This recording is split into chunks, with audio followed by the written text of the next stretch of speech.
రాజకీయాల్లో ఎప్పుడు ఏమైనా జరగవచ్చు అని చెప్పడానికి ఎన్నో ఉదాంతాలు కనిపిస్తాయి. అలాంటిదే తెలంగాణ ఫలితాలలో మరొకటి కనిపించింది. అసెంబ్లీ ఎన్నికలలో బీజేపీ అభ్యర్థిగా కామారెడ్డి నుంచి కాటిపల్లి రమణారెడ్డి బరిలో నిలిచారు.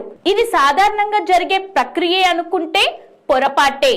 ఎందుకంటే అక్కడ ఆయనకు ప్రత్యర్థులుగా కాంగ్రెస్ నుంచి టీపీసీసీ అధ్యక్షుడు రేవంత్ రెడ్డి ఉంటే బీఆర్ఎస్ నుంచి ఏకంగా సీఎం కేసీఆర్ ఉన్నారు. వీళ్ళిద్దరిలో గెలుపు ఎవరిది అన్న అంచనా వేస్తున్న సమయంలో అనూహ్యంగా రమణారెడ్డి గెలిచి ఔరా అనిపించారు. కొడితే కుంభస్థలాన్నే బద్దలు కొట్టాలి అనే విధంగా ఏకంగా ఇద్దరు రాజకీయ ఉదండుల్ని ఓడించి దేశ ప్రజల్ని తన వైపుకి తిప్పుకున్నారు. కౌంటింగ్ ప్రారంభం నుంచి నువ్వా నేనా అన్నట్టు ఉత్కంఠంగా సాగిన మనోకోనపు పోటీలో అనూహ్యంగా కమలం అభ్యర్థి గెలుపొందడం అందరినీ ఆశ్చర్యానికి గురి చేసింది. ఏందయ్యా బాబు, నా పేరు నీకు తెలుసు, 100% నా పేరు తెలుసు, వెంకటరమణారెడ్డి అని. పేరు మాట్లాడడానికని ఉచ్చరించడానికి కూడా మీకు సంస్కారం రాలేదు. ప్రతిపక్ష పార్టీలతో ఎట్లా మాట్లాడాలి, సహచార రాజకీయ నాయకులతో ఎట్లా మాట్లాడాలి, మర్యాదకున్న విలువేంటి, ఆత్మాభిమానానికి ఉన్న విలువేంటి అనేది మీకు తెలియకుండొచ్చు, కానీ మాకు తెలుసు కేటీఆర్.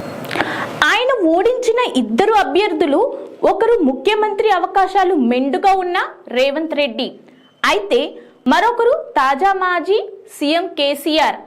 అసెంబ్లీ ఎన్నికల ఫలితాల తర్వాత ఈయన పేరు ప్రతి చోట వినిపిస్తుంది, సోషల్ మీడియాను ఊపేస్తుంది.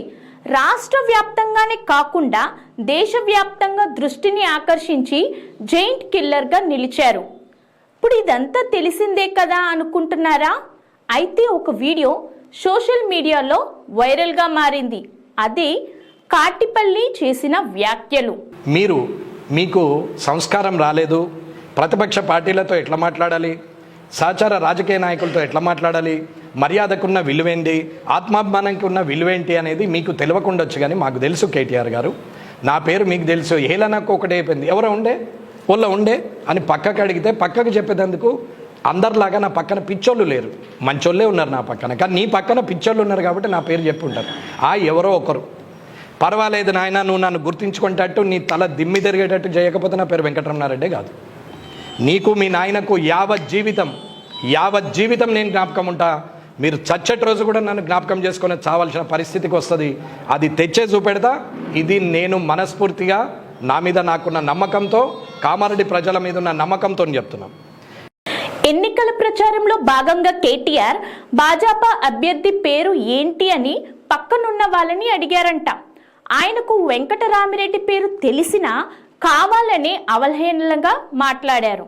దీనికి కాటిపల్లి బదులిస్తూ తన పేరుని అడిగినప్పుడు ఎవరతను అంటూ కేటీఆర్ పక్కనున్న వాళ్ళని అడిగారని, ఆయన పక్కన ఏమీ తెలియని పిచ్చోళ్ళు ఉంటారని, నా పక్కన మాత్రం అంతా మంచి వాళ్ళే ఉంటారు, గుర్తుపెట్టుకోండి, ఈ ఎన్నికలు మీకు మీ నాయనకు జీవితం నేను నా పేరు జ్ఞాపకం ఉంటుంది అని వ్యాఖ్యానించారు. అన్నట్టుగానే చెప్పి మరి కేసీఆర్ను ఓడగొట్టారు అని నెటిజన్లు కమెంట్ చేశారు.